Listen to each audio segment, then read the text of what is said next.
Est-ce que vous auriez cru que le sol que vous voyez dehors a une mémoire? Il a une mémoire et on peut voir ses souvenirs. Oui. Je m'appelle Mohamed Sakho, je suis ingénieur géotechnicien et j'ai décidé de faire ces vidéos pour essayer de vulgariser la géotechnique au grand public. Le monsieur que vous voyez à l'écran, il s'appelle Carl von Terzaghi. C'est le père fondateur de la géotechnique. Plusieurs théories qu'on utilise même jusqu'à présent viennent de par ses travaux. Il faut aussi savoir une chose. La géotechnique a été développée avec les deux guerres mondiales, la première et la deuxième guerre mondiale. Et Carl Terzaghi, lors de la première guerre mondiale, il a été chargé de créer un aéroport sur un sol qui est marécageux, donc un sol qui se tasse beaucoup. Et Carl Terzaghi, il a eu l'idée de prendre un échantillon de sol, de le mettre dans un cylindre comme ça, de mettre le sol à l'intérieur et d'appliquer une charge. Et donc pour voir quel serait le tassement et de combien de temps cela va-t-il se tasser. N'oubliez pas que nous sommes en science et nous avons besoin de données fiables. Donc, le monsieur ci-contre, Carl Terzaghi, il a développé une théorie qui est communément appelée la théorie de la consolidation et du tassement. Donc, comment comprendre en fait cette théorie? On va l'expliquer d'une manière un peu terre à terre pour que tout le monde puisse comprendre. Imaginons que vous êtes en face d'un fauteuil qui a subi une pluie.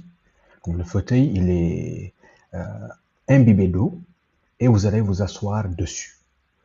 Alors, le fait que vous vous asseyez dessus va expulser de l'eau du fauteuil.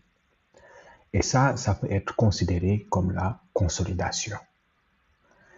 Et puis, la façon dont vous vous enfoncez dans le fauteuil va être considérée comme le tassement. Donc, en gros, voici les deux concepts à avoir en premier. Alors, tout d'abord, si ce type de formation vous intéresse, n'hésitez surtout pas à nous contacter parce qu'il y a l'Association des laboratoires et bureaux d'études au Sénégal qui va offrir cette année, entre cette année plutôt et l'année prochaine, pratiquement 8 formations pour ingénieurs et pour techniciens. Donc, n'hésitez surtout pas à nous contacter ou à contacter l'ALBEC. On va essayer de vous mettre le numéro de téléphone dans la vidéo ou bien l'adresse email contact, vous pouvez prendre l'adresse email contact@albec.sn. Ceci dit, nous allons avoir, ou bien Terzaghi plutôt, il a eu le résultat suivant. Donc, regardez la courbe qu'on vous présente. Il y a plusieurs points que vous allez voir, donc A, B, C, D, E. Et c'est très important de voir la forme de cette courbe. Normalement, on s'attendrait à une chose.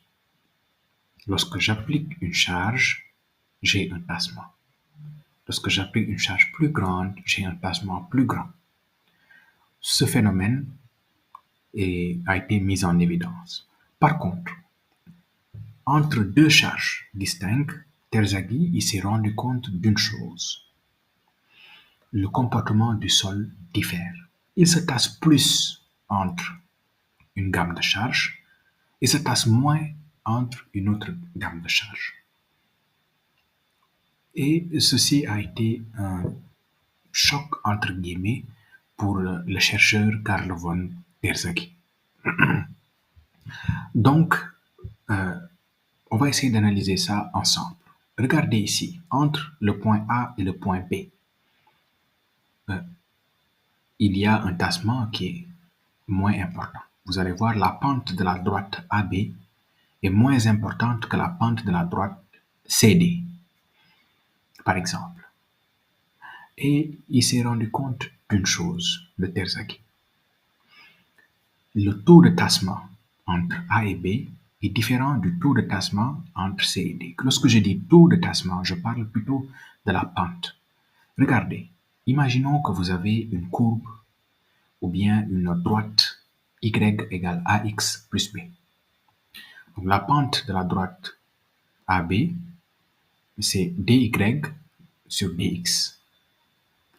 La pente de la droite CD, c'est la même chose, c'est dy sur dx.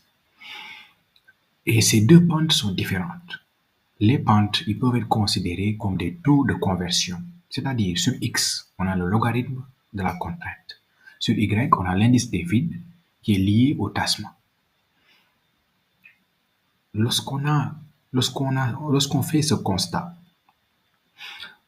nous pouvons dire que le taux de la pente va être considéré comme un moyen d'avoir soit les contraintes lorsqu'on a l'indice des vides, soit l'indice des vides lorsqu'on a les contraintes.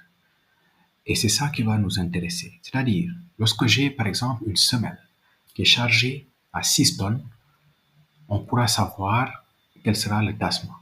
C'est comme si nous avons des CFA et on cherche à convertir notre montant à CFA en euros. Donc le taux de conversion, disons que c'est 655 francs. Donc je multiplie le nombre de CFA que j'ai, le nombre d'euros que j'ai par 655 pour avoir le nombre de CFA. Et vice-versa. Donc c'est la même chose ici.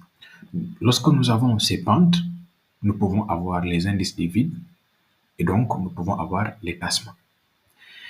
Et Terzaghi, il a remarqué une chose. Il y a toujours une charge à laquelle, lorsque le sol est chargé à cette dernière, le taux, disons que la pente commence à chuter drastiquement. Donc, il s'est dit, mais qu'est-ce que c'est que cette charge? Et il s'est rendu compte d'une chose. En faisant des essais à grande échelle, il s'est rendu compte d'une chose. Que le sol, il se souvient toujours de la plus grande charge à laquelle elle a été soumise. La plus grande charge à laquelle elle a été soumise, ça s'appelle maintenant le sigma prime P. Vous allez le voir en abscisse. Donc, le sol se souvient toujours de son plus fort adversaire. Ceci dit, il faudra donc, si on a une semelle donnée, disons une semelle qui est chargée à 6 tonnes, il faudra que maintenant, on puisse voir c'est quoi le sigma prime P pour voir où est-ce que le tassement va se situer. Est-ce que ce sera dans la partie AB, qui s'appelle la consolidation, la phase de recompression plutôt, et la phase CD, qui est la phase de compression vierge. C'est-à-dire, c'est une phase de compression où le sol n'a jamais eu de sollicitation. Donc, ce qui est très important ici, c'est de savoir si on applique une charge sur le sol, est-ce qu'on sera entre CD ou est-ce qu'on sera entre AB? Ou bien même, est-ce qu'on va quitter AB et aller jusqu'à CD? Et donc, voici en gros ce qu'il faut comprendre de la théorie de Terzaghi. Si vous voulez avoir beaucoup plus de détails, parce qu'il y a énormément de choses à dire, par exemple, ici, on pourra parler de pas mal de choses, comment les calculer, les dispositifs, les exigences, la sélection des méthodes, les préparations, comment faire les chargements de CTC. Vous pourrez avoir tout ceci lors des formations de l'ALBEC. Mesdames et messieurs, je vous remercie de nous avoir écoutés.